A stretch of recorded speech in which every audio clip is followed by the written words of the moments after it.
Hello, this is video 9, December 28, 2023. I'm going to do a quick little video about hauling.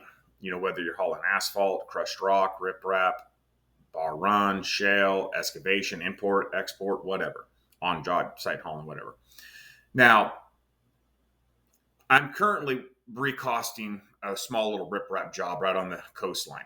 We usually don't chase those jobs, but we're doing a couple $1 million pump station there, a new force main. Actually, the force main's already done, about 1,100 feet. It's already done. But they wanted us to add this on to call it phase 3 because they wanted us to design it and build it. It's just easier. Plus, it's right there by the pump station. And we have a background in doing slides and all that. So it's not like it's out of our wheelhouse. Now, this particular job, the reason it spurred me to make this video was it's about the worst hauling you can have. It's all end dump. You can't do truck and trailer.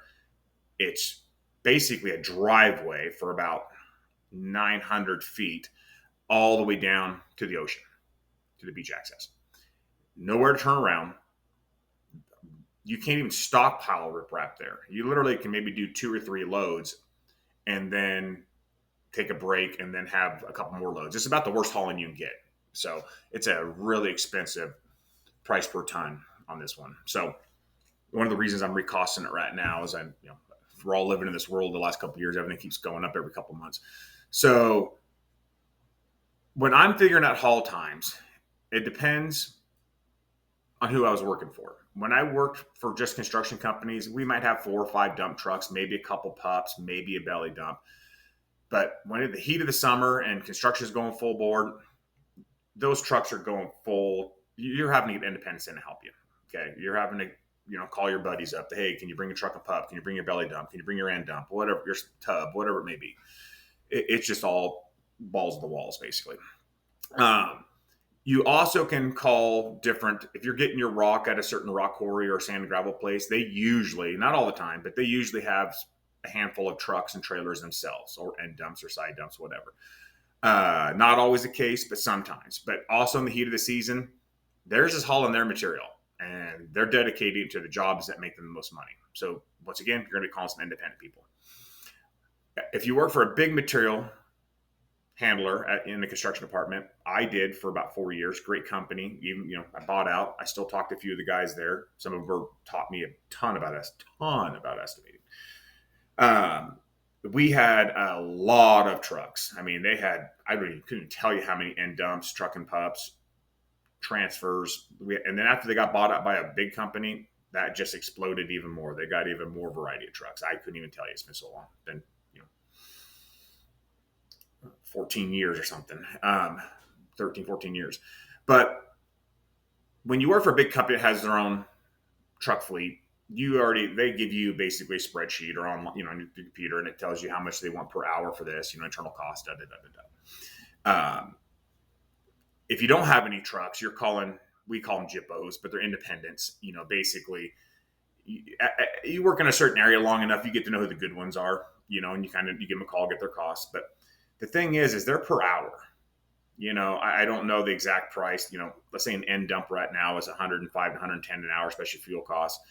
A truck and pup, let's say it's 125, 130 an hour. Let's say a truck and transfer is 140. Depends what area you're in, what region you're in, what's the going rate. You have to call and get that or get a quote. Now, the cycle times that goes in your bid, the actual money, that's up to you. Back when I was doing a lot of, moving a lot of materials on jobs, I would always get my pickup and drive from the job site to one rock source. If I was lucky enough to bring spoils back, I would note it.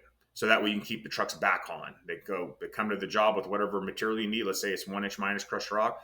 You load them up with excavation and they take it back. That truck's loaded full time. It's called back hauling. That's perfect. Okay. It's a best way to bid a job if you can. It doesn't always work that way though. Another thing to remember is when you're figuring out your cycle times, you want to make sure you know what your crew can do. How fast can they load? If you're back hauling, how fast can your guys load that truck? Are they doing straight excavation? Are they doing trenching? It's a lot slower loading a truck when you're doing mainline trenching than it is hogging out excavation. Okay. Also, how long does it take for them to dump at the dump site? Sometimes you might not be dumping at the rock quarry or the sand and gravel. You might have a landfill a couple miles down the road, or somebody's Farmer John's will take a bunch of topsoil or dirt or shell or fill. Who knows? But you need to figure out how long it takes your crew to load the hauling unit, how long it takes the hauling unit to either go to a designated dump site, or if you're lucky enough, maybe your rock source, how long it takes your rock source to load your hauling unit. Because if they're slammed, it's going to take them longer. Loader can only run so fast. And then how long it takes to haul back. Then you have a complete backhaul. Okay. I always would get in my pickup and drive just like I was in the dump truck or in the tub or whatever. I would drive, stop. Okay, how long could I load this if I was loading this with a crew in semi-production, not hauling balls, but not turtle pace? I would figure out how long it would take to load. Then I would drive to, let's just in this case, they were going back to the rock pit, how long it would take to go back to the rock pit. You also got to figure when school's in. If you're in heavy congestion traffic, you have to know that there's certain hours of the day, your haul time is going to drop because traffic's busier. Okay. There's some jobs we've hauled rock in at night, made a deal with the rock pit or supplied a loader operator, and we would stockpile rock at night because we knew we were going through a school section and we knew the truck was just going to be delayed like crazy, okay, and had to drive extremely slow during those hours. But I would always then drive to the rock quarry, time that, picture myself. I talk to the guy sometimes too. How long does it take you to load a truck? Well, if nobody's here, we can load it in 5 minutes. If we're packed, it might be 10, 12. I talk to them, write it all down, make all these notes. Then I would drive back to the project site and then I'd write down my load, my haul time to the job to the pit, dumping at the pit, reloading at the pit, and hauling back. And then you got to have fluff in there. So when you figure out everybody bids their haul different. Me, I like to break it down per ton or per yard. I don't like to just have a lump sum in there. I like to kind of figure out what my unit cost is, especially for, if we're doing trenching on this job, I know it's going to be a slower excavation haul. If we're doing cut corn out of road or a big cut, I know it's going to be faster. All these things come into play. Now, before I went to work for a big company in Eugene, I had a way of estimating my haul time. When I got to this company, they were refined. They basically, I'm doing it their way. And I'm glad I did because I still use it to this day, actually. Their way of breaking down haul was insane. It was, even keeping the cost records while the job was going on so you can go back and look at, okay, did my bid do really good on the haul time or did it do really bad? They had it broken down per what kind of material it was with X-haul, import, all broke down. It was, you can go back when a job is done and see exactly how your brain worked out in reality.